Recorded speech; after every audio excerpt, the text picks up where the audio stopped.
Superminis are dying out, but Fiat's not having it. Meet the Fiat Grande Panda, a budget-friendly, practical little car that brings back some proper Fiat magic. Whether you go petrol or electric, it's got charm, quirkiness, and a whole lot of character. Let's dive in. So, what exactly is the Grande Panda? Well, it's Fiat going back to its roots, doing what it does best, making small cars with big personality. This thing is technically a Supermini, but it's got a chunky, crossover-inspired look, paying tribute to the original Panda from 1980. And get this, it's the cheapest electric Supermini you can buy in Britain right now, starting at just £20,975. A petrol version is on the way, using Stellantis' turbo triple hybrid setup with a 6-speed electrically assisted twin-clutch auto, and that'll be about £2,000 cheaper than the electric model. Now we've tested the electric version, which packs 113 brake horsepower and promises 199 miles of range on the WLTP cycle. But let's be real, on our mixed test route with city driving, suburban roads and a bit of Italian motorway in the cold, it actually did about 150 miles. Grande? Well, it's bigger than any Panda before it, sitting just 1 mm short of 4 meters long. But it's not actually a replacement for the Gen 3 Panda, which is still on sale in some countries. And Fiat's planning an even smaller Panda replacement in a few years, keeping things Supermini friendly.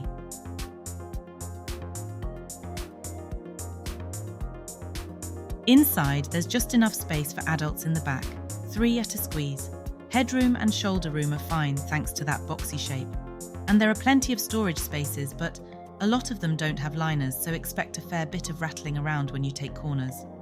Designed by François Leboine, the guy behind the Renault 5, the Grande Panda isn't retro, but it does nod to the original 1980 version, boxy shape, rugged plastic cladding, and that simple practical vibe.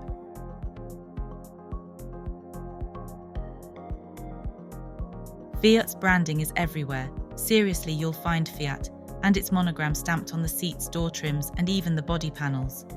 There's also a neat little detail inside. The instrument cluster surround mimics the banked track of Fiat's famous Lingotto factory. Bit of a stretch, but hey, it's a cool touch. And the colourful cabin is great. Why have boring grey when you can have blue plastics and lime green stitching?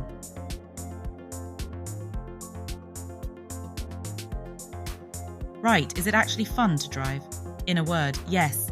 It's light, nippy, and handles potholes without shaking your teeth out. It's not rapid, but it's quick-witted, which is exactly what you need for city driving. No heavy, sluggish EV feeling here.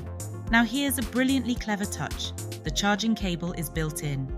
Yep, like a vacuum cleaner, it's a spring-loaded spiral cable hidden behind the Fiat badge on the nose, so no messy cables in the boot and no worrying about getting it wet or muddy. Simple but genius.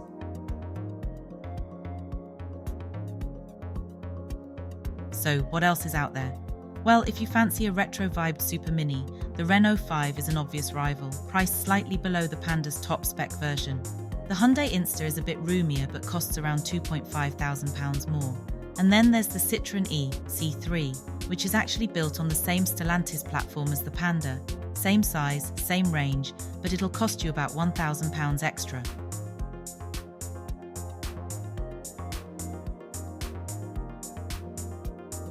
As for petrol rivals, the Panda goes up against the Suzuki Ignis, Toyota Aygo X and the Citroën C3. But the Fiat is the only one with a mild hybrid auto, making it easier to live with in city traffic. So the Grande Panda is cheap, and yeah, in some places it feels it.